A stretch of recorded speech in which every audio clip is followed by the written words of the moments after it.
তোমাকে অনুমতি দিলাম, যাও আখিরি নবীর উম্মতের জান্নাত তুমি ঘুরে ঘুরে দেখে আসো। আমার আপনার জান্নাত দেখার জন্য আগ্রহী পাগল পারা হযরতে জিবরাইল ফেরেশতা আল্লাহ পাকের পক্ষ থেকে অনুমতি প্রাপ্ত হয়ে জিবরাইল জান্নাতের একটা বাগানে ঢুকলেন। আল্লাহ রাব্বুল আলামিন জিবরাইলকে উড়ার জন্য তার শরীরে পাখা দিয়েছেন সর্বমোট ৬০০। আমরা যে পাখিগুলোকে বায়ুমণ্ডলে উড়তে দেখি, এই পাখিগুলোর শরীরে কেবলমাত্র ২টা পাখা নাইরা নাইরা ওড়ে। আর জিবরাইল আলাইহিস সালামকে আল্লাহ পাখা দিলেন কতটা? ৬০০। আমার দিকে তাকা। রাসূলুল্লাহ সাল্লাল্লাহু আলাইহি ওয়াসাল্লাম বলেন, ৬০০ পাখার যে কোনো একটা পাখা শুধু এইভাবে যদি একটু নাড়া দেন, এইভাবে একটা পাখা নাড়া দিলেই জিবরাইল ফেরেশতা ৩০০ বৎসরের পথ যাইতে পারে। সুবহানাল্লাহ। যে কোনো একটা পাখা, তার পাখায় এত শক্তি। জিবরাইল আমিন আমার আপনার জান্নাতের কেবল একটা বাগানের প্রান্ত দেশ থেকে তার গতি সম্পন্ন ৬০০ পাখা নেড়ে নেড়ে উঠতেছিলেন। উঠতে উঠতে উঠতে উঠতে একটানা ৩০০ বছর পর্যন্ত অবিরাম গতিতে বিরতিহীন ভাবে ৬০০ গতিময় পাখা সঞ্চালন করে করে ৩০০ বছর উড়ার পরে একটা গাছের নিচে উনি নামলেন। এবার জিবরাইল বলেন, ওগো আল্লাহ, কেবল একটা বাগানের কিনারা থেকে ৩০০ বছর যাবৎ উঠতেছিলাম, বাগানের ওই মাথা কুল কিনারা এখনো আমার নজরে পড়ে না। আর কতটুকুন গেলে বাগানের ওই প্রান্তে আমার যাওয়া সম্ভব হবে?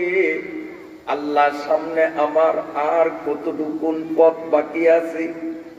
আল্লাহ পাক বললেন, জিবরাইল, তুমি এখান থেকে আবারও তোমার শক্তি সম্পন্ন ৬০০ পাখা এট এ টাইমে নেড়ে নেড়ে আরো ৩০০ বছর সামনের দিকে যদি ঘুরে ঘুরে যেতে চাও, যেতে পারো।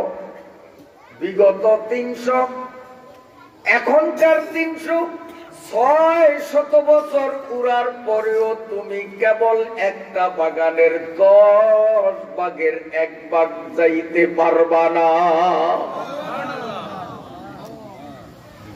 তাহলে বাগানটা কত বড়, কত বড়! সুবহানাল্লাহ, সুবহানাল্লাহ।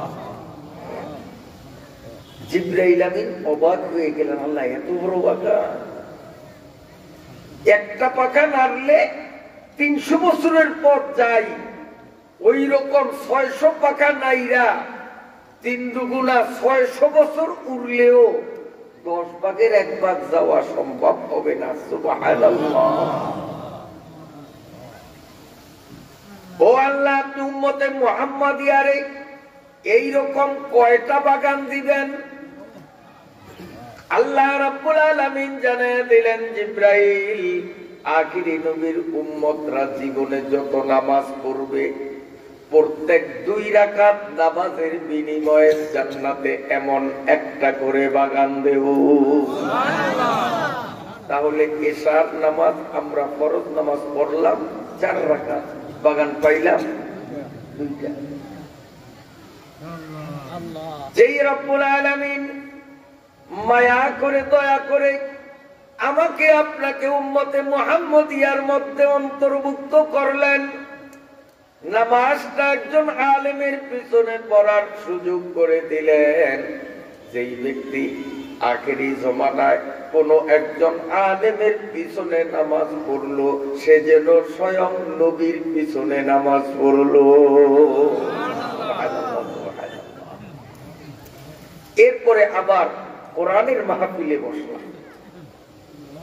হাদিস শরীফের মধ্যে আল্লাহ পাকের নবী বলেছেন, এ আমার উম্মতরা, যদি কোথাও ওয়াজ মাহফিল, তাফসীর মাহফিল হয়, হক্কানি পীর বুজুর্গ আলেম উলামাদের মজলিস বসে, আমার সাধারণ উম্মত দিয়ে ওই আলেমের মজলিসের মধ্যে যদি বসতে পারে, এক এক সেকেন্ডের মূল্য আল্লাহ পাকের কাছে 1 বছর ইবাদতের চেয়ে বেশি।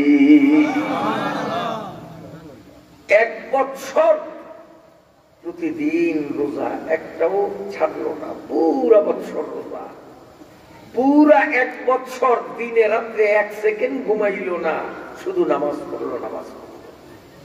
এই 1 বছরের রোজা, 1 বছরের নামাজ দ্বারা বান্দা যেই পরিমাণ সওয়াবের মালিক হয়, আলেমের মজলিসে 1 সেকেন্ড বসলেই ওই পরিমাণ সওয়াব।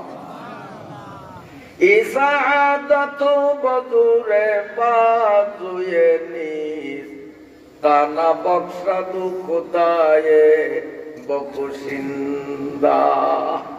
আল্লাহ তাআলা আমাদেরকে আখিরি নবীর উম্মত বানিয়ে এতটা গৌরবান্বিত করলেন, সম্মানিত করলেন, দাবি করলেন। আপনারা খুশি না বেজান? অন্তর থেকে সেই রব্বুল আলামিনকে আসুন আরেকবার শুকরিয়া জানাই, জোরে বলুন আলহামদুলিল্লাহ। সম্মানিত উপস্থিতি, আপনাদের এই মাহফিল ধারাবাহিক তাফসীরুল কোরআন মাহফিল। যত বছর লাগে আল্লাহ চাহে তো ধারাবাহিক ভাবে চলতে চলতে একদিন না একদিন কোরআন শরীফ খতম হবে ইনশাআল্লাহ। 21তম বছর এবার 3 দিন ব্যাপী মাহফিলের আজ শেষ দিনে আমি অধমকে ইন্তেজামিয়া কমিটির পক্ষ থেকে আলোচ্য বিষয়ে নির্ধারণ করে দেয়া হয়েছে সূরাতু আল মাআরিজ, পবিত্র ভূমি মক্কা নগরীতে অবতীর্ণ 44 আয়াত বিশিষ্ট সূরাতু আল মাআরিজের 36 নং আয়াত থেকে নিয়ে 44 নং আয়াত, অর্থাৎ সূরার শেষ পর্যন্ত নির্ধারিত আয়াত কয়টি নিয়ে আলোচনা করব।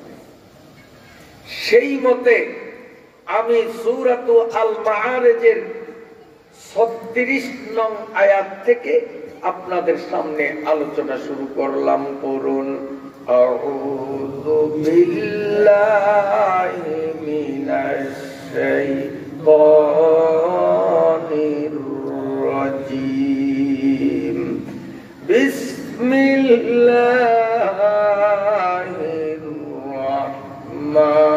রাহমানির রাহিম। فما للذين كفروا قبلك مهطعين عن اليمين وعن الشمال عزين أيطمع كل امرئ منهم أن يدخل جنة نعيم صدق الله مولانا العظيم।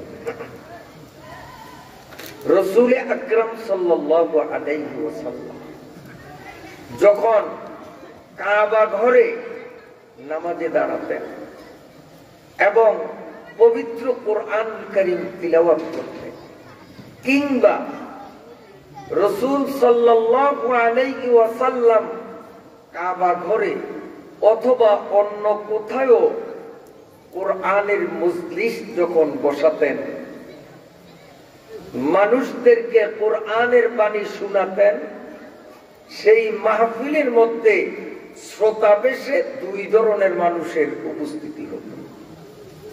এক শ্রেণীর মানুষ যারা মনে প্রাণে অকপট মুমিন, খাঁটি মুসলিম, খাঁটি ইমানদার, আবু বকর, ওমর, ওসমান, আবু হুরায়রা, এই ধরনের সাহাবায়ে কেরাম। আবার আরেক শ্রেণীর মানুষ যারা কাফের, বেঈমান, মুশরিক, অমুসলিম, আল্লাহর দুশমন, নবীর দুশমন, ইসলামের দুশমন, ওরাও মাহফিলে আসে। কিন্তু দুই দলের মাহফিলে আসার ধরনটা ছিল ভিন্ন রকম। সাহাবায়ে কেরাম নবীজির মাহফিলে আসতেন এই নিয়তে নবীর মুখে কোরআনের বাণী, হাদিসের বাণী আমরা যা শুনবো, বুঝবো আর জানবো, ওই অনুপাতে আমরা কাজ চালিয়ে যাব, মানার নিয়তে আসতেন। যেমন একদিন মদিনার মসজিদে ওয়াজ মাহফিল, বক্তা বলেন আমার নবী আপনার নবী মুহাম্মদুর রাসূলুল্লাহ সাল্লাল্লাহু আলাইহি ওয়াসাল্লাম। পাবলিসিটি হলো, চতুর্দিকে দাওয়াত দেওয়া হলো। দলে দলে সাহাবায়ে কেরাম মসজিদে নববীর দিকে আসতেছিলেন। নবীজির চাচা হযরতে আব্বাস রাদিয়াল্লাহু তাআলা আনহু বুড়ো মানুষ, তিনি আস্তে আস্তে টুকটুক করে হাঁটতে হাঁটতে মসজিদের প্রায় কাছাকাছি আসছেন। নবীজির বয়ান শোনা যায়, বুঝা যায়, এমন জায়গায় তিনি আসলেন। এখনো মসজিদে ঢোকার সম্ভব হলো না। ওই অবস্থায় নবীজির মুখ থেকে একটি শব্দ বের হলো যে যেখানে আসো বসো।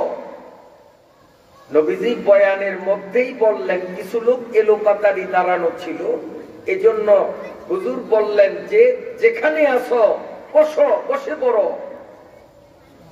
এতটুকু বলার সাথে সাথে নবীজির চাচা আব্বাস রাদিয়াল্লাহু তাআলা আনহু রাস্তার মাঝখানে, তিনি এক চুল পরিমাণ আর সামনে গেলেন না, রাস্তার মাঝে ওখানেই তিনি বসে পড়লেন এবং রুমালটা এভাবে মুখের উপর, মাথার উপর টেনে দিয়ে একাগ্র চিত্তে নবীজির বয়ান রাস্তার মধ্যখানে বসে বসে শুনতেছিলেন। দীর্ঘক্ষণ পর্যন্ত ওয়াজ হলো। ওয়াজ শেষে যখন আমার নবী মসজিদ থেকে বের হলেন, মাঝ রাস্তায় একজন প্রবীণ বয়োজ্যেষ্ঠ বুড়ো মানুষকে বসা দেখে আল্লাহ পাকের নবী ওই বুড়ো মেয়ার পাশে দাঁড়িয়ে বললেন, কে আপনি? এভাবে রাস্তার মাঝে কেন? হযরতে আব্বাস রাদিয়াল্লাহু তাআলা আনহু নবীজির আপন চাচা মুখ থেকে রুমালটাকে যখন সরাইলেন, আল্লাহ পাকের নবী তখন চিনতে পারলেন ইনি তো অন্য কোন বুড়া নন, ইনি হলেন আমার আপন চাচা। প্রশ্ন করলেন, চাচা যান এপাশে কারা কথা বলে একটু নজর দেন। স্টেজের বাম পাশে যারা কথা বলেন, আপনাদের দৃষ্টি আকর্ষণ করছি, অপ্রয়োজনীয় কথা বলার অনুমতি নাই। আর প্রয়োজনীয় কথা যদি বলতে হয় তো ইশারা ইঙ্গিতে বলবেন, সাউন্ড যেন না হয়, চোখের ইশারায়, হাতের ইশারায়। আমার কথা বুঝতে কি কষ্ট হয়? প্রায় 20 বছর আগে আপনাদের আনুমানিক একবার আল্লাহ পাক আনছিলেন।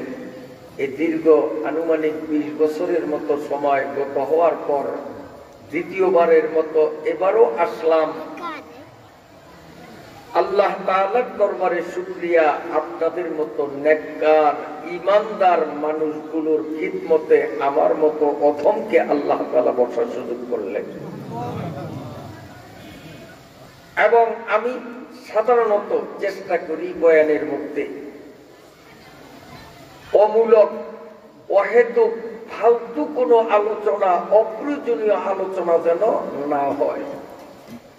কুরআন এবং হাদিস থেকে এমন সব আলোচনাই আমার বয়ানে আনতে চেষ্টা করি যেগুলোর দ্বারা মানুষের কিছু না কিছু উপকার হবে, ফায়দা হবে। কিচ্ছা কাহিনীর বয়ান কিন্তু সহজ।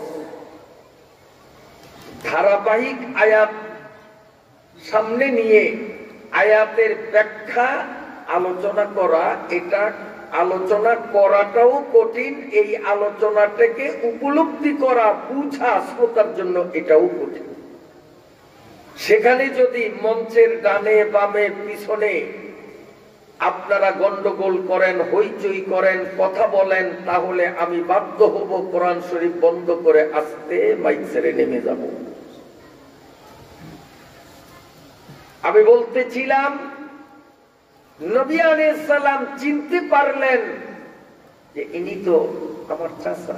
চাচা যান, আপনি একজন সম্মানী মানুষ, সম্ভ্রান্ত ব্যক্তি, আমার চাচা, কুরাইশদের লিডার, আপনার মতো সম্মানী।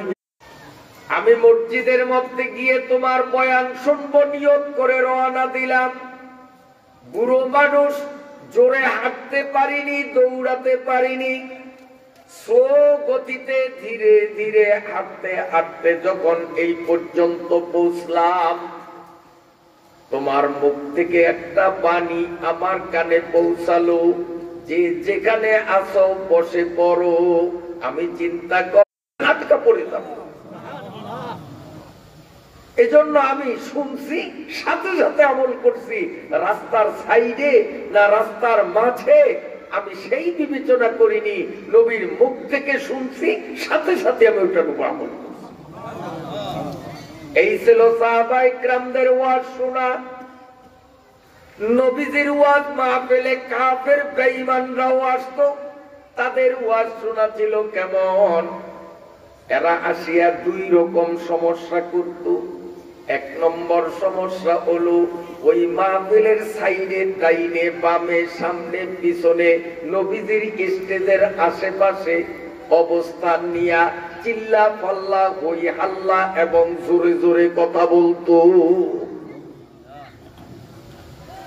ওয়াজের তাফসিরের স্টেজের আশেপাশে জোরে কথা বলা এটা মুসলমানের কাজ নয়, এই কাজটা ছিল কাফের বেঈমানের কাজ।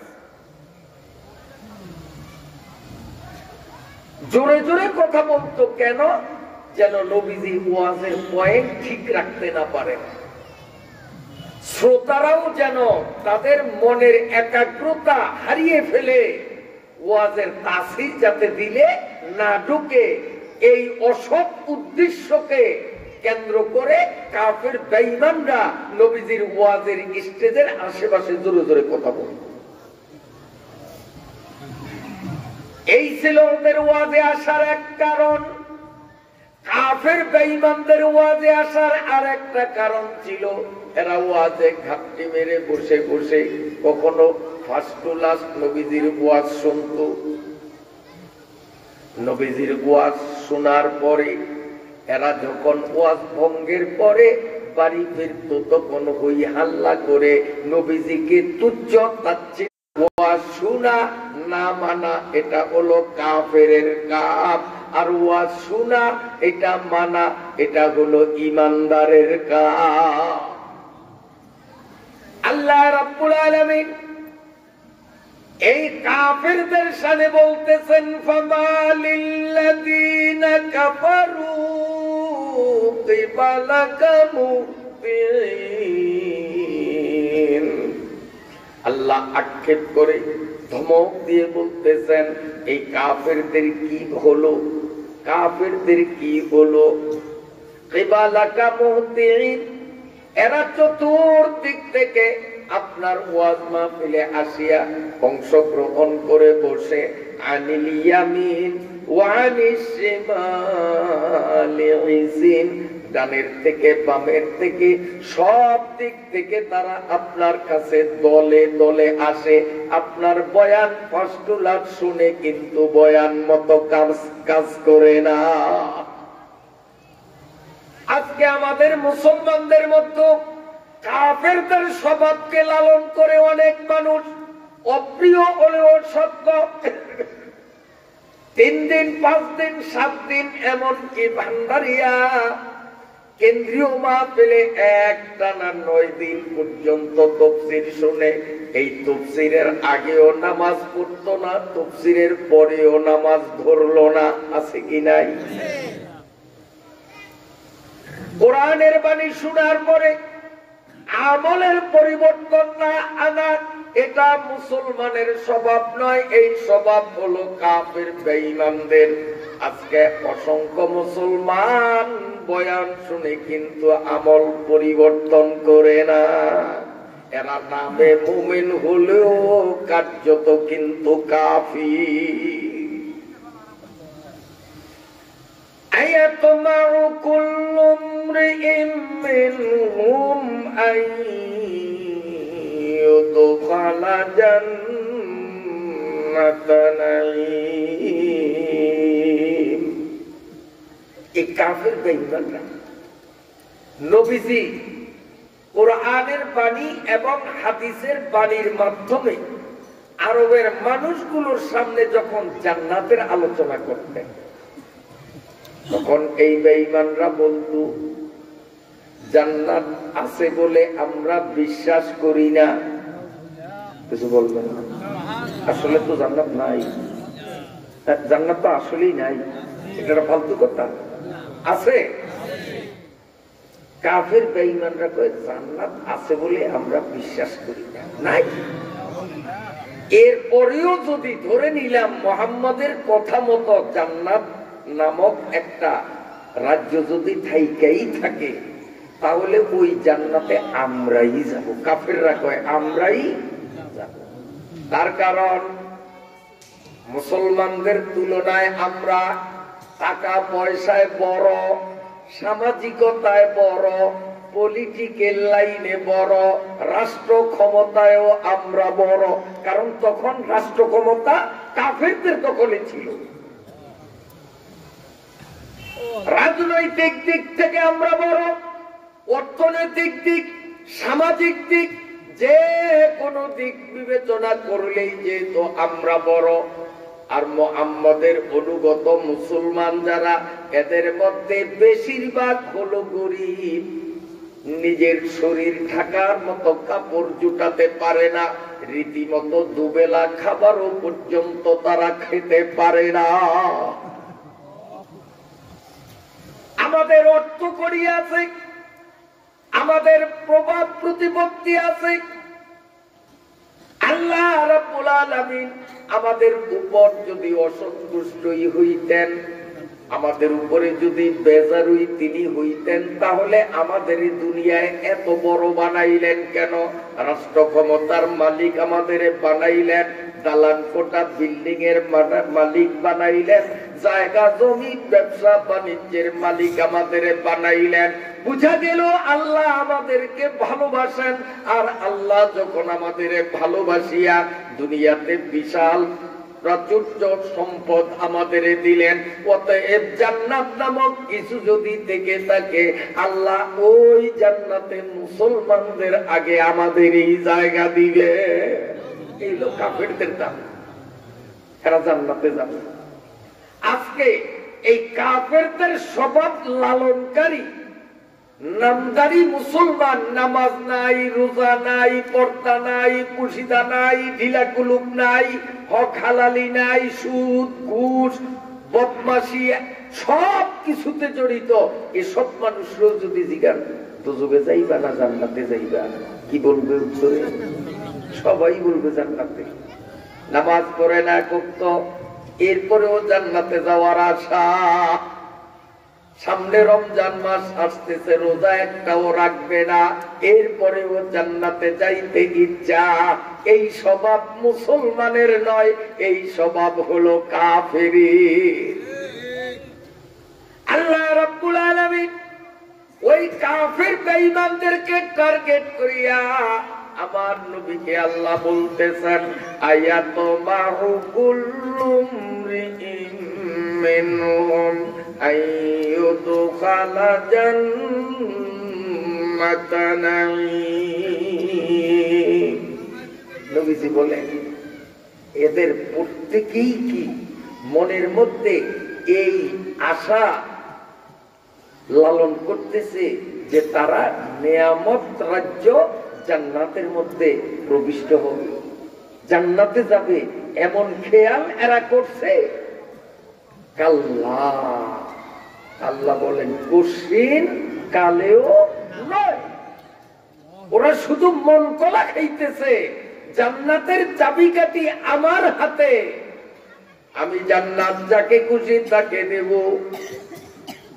যারা আমার উপরে ঈমান আনলো, আমার বিধান মানলো, আমার নবীর তরিকা অবলম্বন করলো, দুনিয়ায় সে ধনী হোক আর গরিব হোক, দুনিয়ায় সে রাজা হোক আর প্রজা হোক, শিক্ষিত হোক মূর্খ হোক, আমার সেটা দেখার বিষয় না। আমি আল্লাহর দেখার বিষয় যার ঈমান আর আমল ঠিক, আমি তাকেই জান্নাত দেব।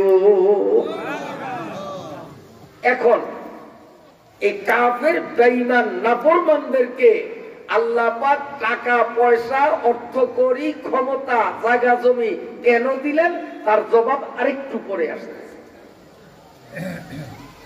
আল্লাহ রাব্বুল আলামিন এই জান্নাতকে জান্নাতে নাঈম বলেছেন। নাঈম শব্দের অর্থ হলো এমন নিয়ামত